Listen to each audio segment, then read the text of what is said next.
السلام علیکم جی، Ehsan Abbasi mission and tourism club کی طرف سے اس وقت موجود ہیں سری میں، اور یہاں پر ایک شخصیت ہمارے ساتھ بیٹھی ہوئی ہے۔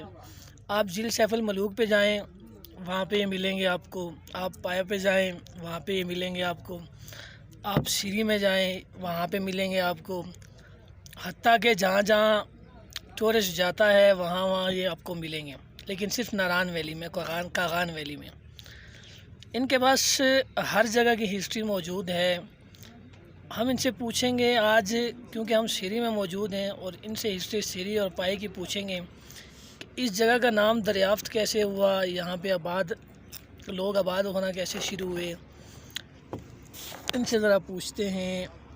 جی بھائی جان، کیا حال چال ہیں آپ کے؟ ٹھیک ہے سر جی، اللہ جی رحمت ہے سر جی۔ اچھا، کچھ ہمیں بتائیں، سری پایا کا نام کیسے پڑا، اور یہاں پر آباد کب سے لوگ شروع ہوئے؟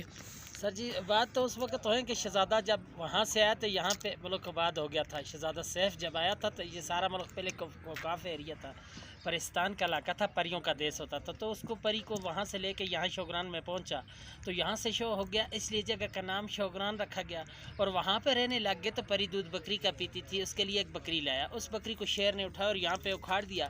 صبح شہزادہ ہے تو سری یہاں سے ملی تھی، پائے وہاں سے، اس لیے جگہ کا نام سری، اس جگہ کا نام پایا ہے۔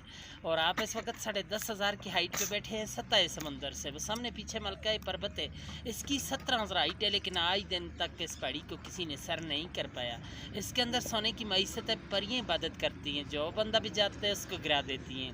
98 کا واقعہ، راشد بٹ لاہور کا ایک بندہ تھا، وہ کہتا تھا کہ میں نے اس پہاڑ کو سر کرنا ہے۔ لوگوں نے اس کو منع بھی کیا تھا، لیکن وہ چلا گیا، جاتے ہوئے رستے میں گر کے مر گیا تھا۔ 13 دن بعد اس کی ڈیڈ باڈی ملی ہے مقامی لوگوں کو، انہوں نے اٹھا کے نیچے بھیجا ہے۔ چاندنی رات ہوتی ہے، چاند کی جب 14ویں رات ہو تو پریاں یہاں پہ بھی اترتی ہیں، لیکن وہ آپ جیسے قاری صاحب لوگ دیکھ سکتے ہیں، ہر بندہ پریاں نہیں دیکھ سکتے، یہی دیکھ سکتے ہیں کہ ان پہاڑوں کے نظارے ہوتے ہیں۔ اسٹوری ختم سر۔ بہت شکریہ جی، انفارمیشن میں اضافہ کرنے کے لیے۔ ہم آتے رہیں گے، آپ سے ملتے رہیں گے، اور آپ سے معلومات لیتے رہیں گے، اور لوگوں تک پہنچاتے رہیں گے۔ بہت شکریہ جی، اللہ حافظ۔